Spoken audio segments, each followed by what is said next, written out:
Oh, everybody, it's Shake and Bake, and it's a beautiful, windy day in Homebrew. They're having a contest. They're giving away 6 keys, first place 3 keys, and their car that they design is going to get into the pre-alpha as a default car for other people to use. How cool is that? Second place, 2 keys, third place, 1 key.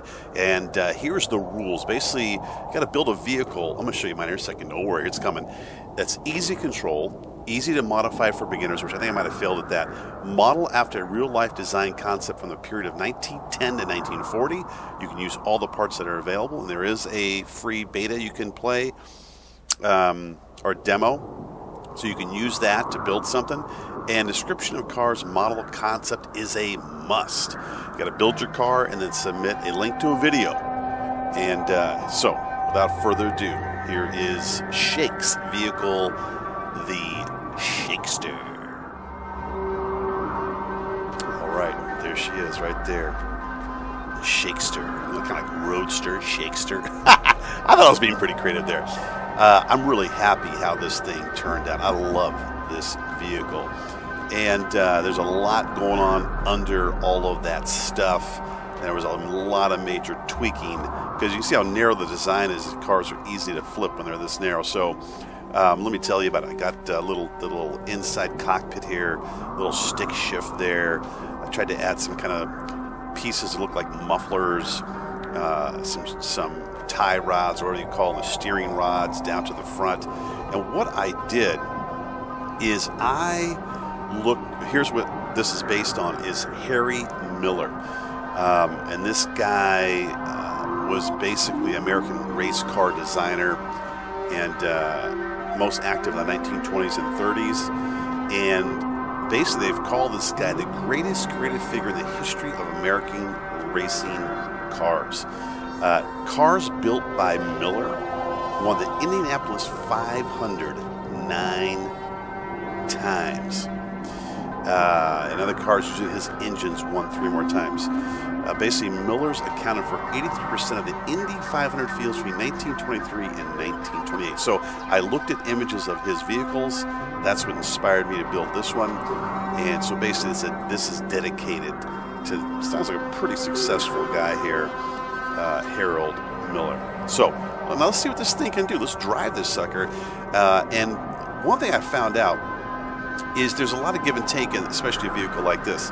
You know, top end speed versus control, easy to flip. So kind of found some middle ground, and I think, like I said, I'm pretty pumped about this vehicle, and I'm hoping it will do well in the contest. And I wish the rest of you guys the best of luck as well. Can't wait to see what you guys build. So let's get over to the track, and let's try this thing out. Okay, so I flew over here on Afternoon Delight, nice little flight, but let's see, we're not here to see Afternoon Delight. We are here to see what the old vintage racer can do. Now, as far as controlling this thing is ease of control. It's really easy to drive this vehicle. Standard default settings, you know, I'm using the keyboard, ASDW keys, spacebar.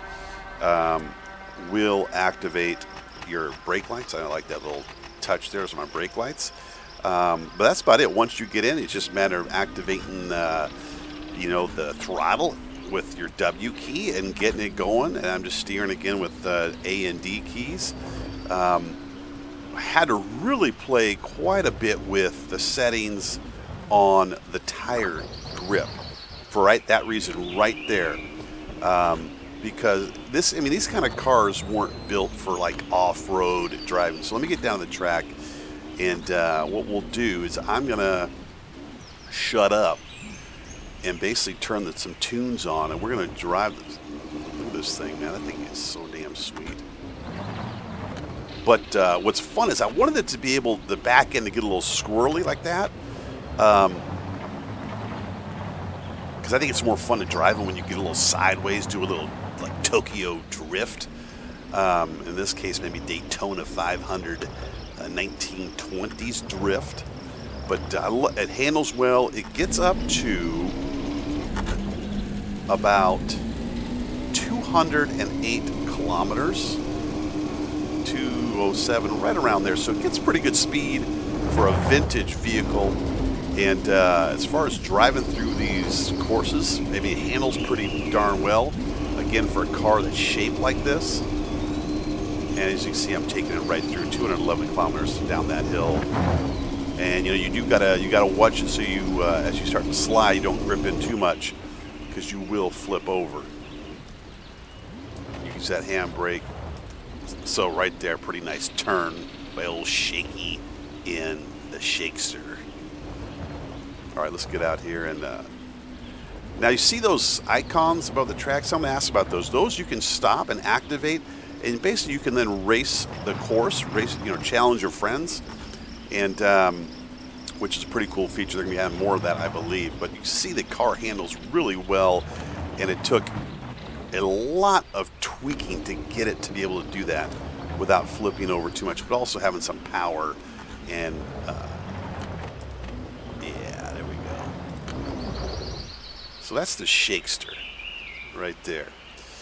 All right, again, wish you guys the best of luck. I'm going to end this with me driving and turning the tunes. Thanks to Homebrew Vehicle Sandbox dev team for putting on this contest. Really a great group of guys. Cheers, peace, guys, and again, best of luck. We'll be